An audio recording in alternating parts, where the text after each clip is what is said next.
Let's talk about the answer to a frequently asked question I have been hearing for the last 18 years.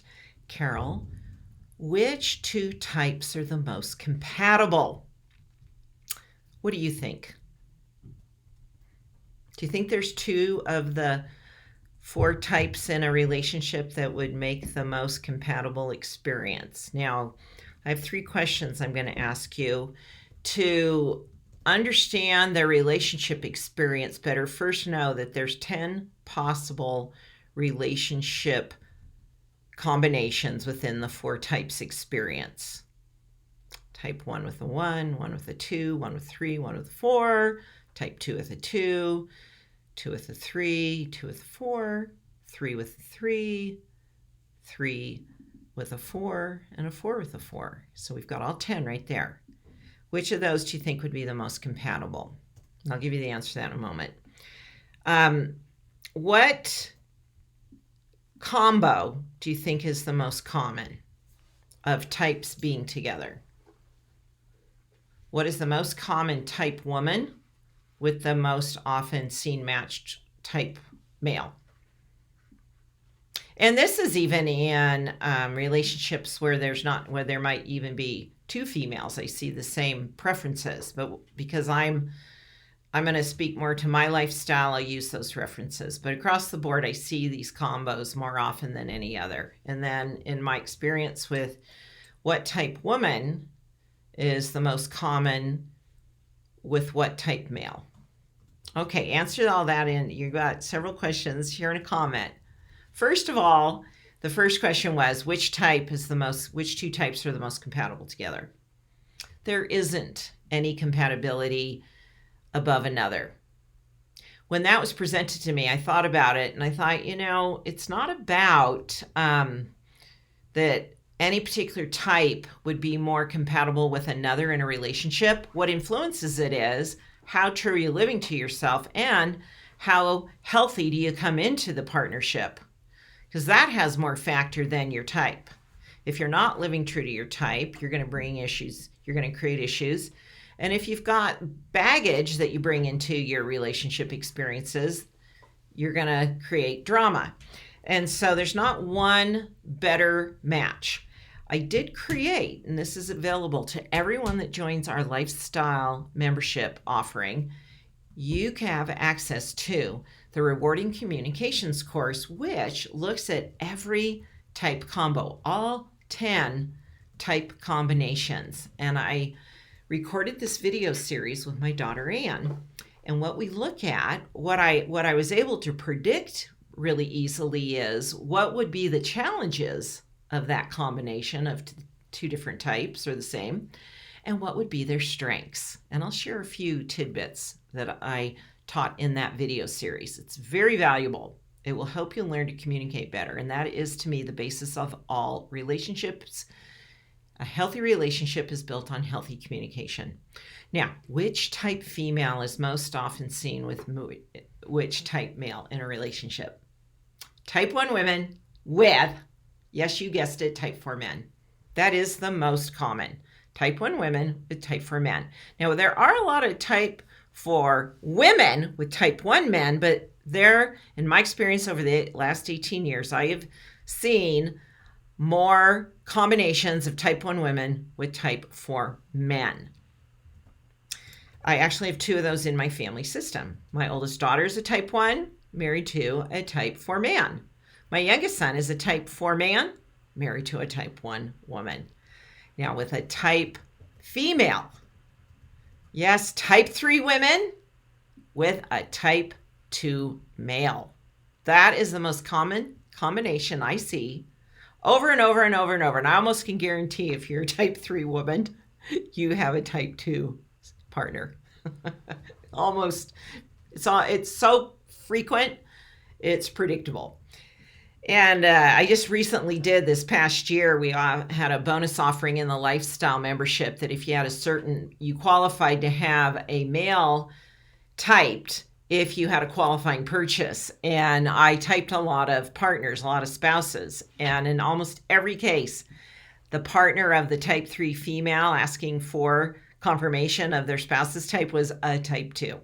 I have 2 of those in my family as well. I am the type 3 female, married to my type 2 husband. My oldest son is a type 2, married to a type 3 wife. Sarah Tuttle, many of you know her through my Dressing Your Truth program. She's a type 3 expert. And even in our grandchildren, we see as they get into develop and mature as they age and they start dating or have, even if they have a crush in grade school, almost in every case that is the predictable who they're attracted to. So now in the world of how challenges and weaknesses for each of the 4 types, I'd highly recommend you first start with my book. It's Just My Nature.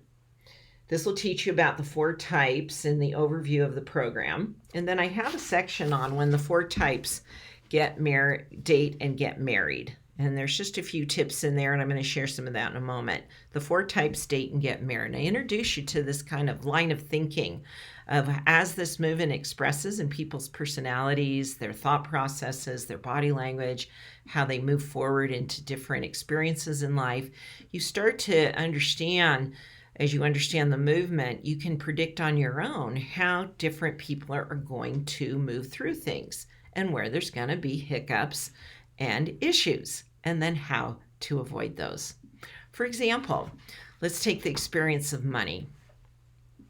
And money is something that is an item that's not so tangible anymore, but we still experience it as it creating tangible outcomes. It's a energy medium that we use to purchase either things or experiences particularly. Now, a type 1, let's talk about that combo. A type 1 female is going to be more spontaneous with her money and is going to actually want to have money to be used for fun things. Spontaneous, maybe getting a fun treat or being able to eat out once in a while, and it's not necessarily planned. It's just this would be fun. And it's important for them to have some fun money. Now, let's say you don't know your types. And the type 4 spouse, in this case, let's say it's a male, they're very pragmatic and very logical and very categorical about money. It's like a filing system in their mind.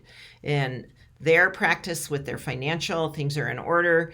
There's a plan. There's usually budgets. There's in any given moment, in most cases, there's a very keen knowledge of the finances. How much is where, what can be used for what. They track it readily, they track it easily. And so let's say the type 1 female partner decides to just spontaneously go out and use some money for fun. And let's say the type 4 male doesn't consider that necessarily of any value or respect that or think that has any particular that's contributing, that was really worthy of the expenditure. Like it was almost seen as careless. And now we're seeing this as a flaw. And there's going to be correction, criticism, and this will be, an opinion will be shared by the type 4.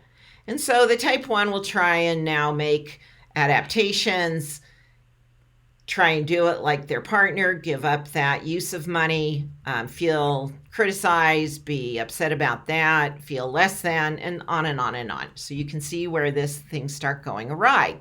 When in actuality, it was that light, bright, fresh energy that the more structured, grounded, more straightforward energy was attracted to in the original case. It was like, they're the opposites do attract. And it's like, I really need that upward light. I need that spontaneity. I need it to balance out my life.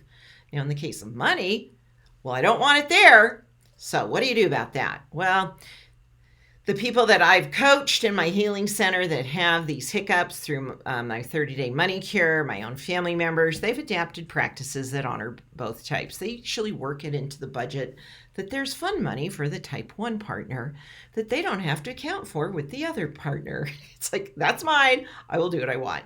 And you're not to say anything about it because we already agreed that this is how I'm going to use it. And you may never, ever see the type 4 would never use this, would never choose to use money in that manner. So you learn how to work with each other, to see where you're coming up against each other and how you move through the day-to-day practices of life, and then how to work those out. And then you find your strengths as well, that you've got this ability to come together in the original point of attraction and play on your strengths. That actually that type 1 partner is going to make life a lot more fun and carefree for that other partner. And they get to choose in and be and let go of their structure and their more defined quality of life and just enjoy that upward light energy. And then the type 4 partner helps ground the other to make more long-term choices in a more big vision capacity. So I'm just using this one example of type 1s and 4s. I really, really recommend you sign up for Lifestyle at dressingyourtruth.com/lifestyle. Go through the rewarding communications course. You're going to learn so much, even in reference to your own children, because you're in a relationship with them. Maybe you get along with certain children better than others. It could possibly be because the strengths and challenges are playing out differently because of your types. One more quick question before we sign off here. Which type is the most likely to be in a relationship with their same type? What do you think it is? Which type 4s? Yep, type 4s. And hands down, I see more type 4s with type 4s. And they're not interested in variety. They like themselves, and they just want that predictability. And it's a simple relationship. You can go learn about it at dressingyourtruth.com/lifestyle. Interesting though, how many of those did you get right? Thanks for watching, everyone. Click that subscribe button. It helps us reach more people as we grow our channel. Hit the notification. And as always, thank you for sharing this video.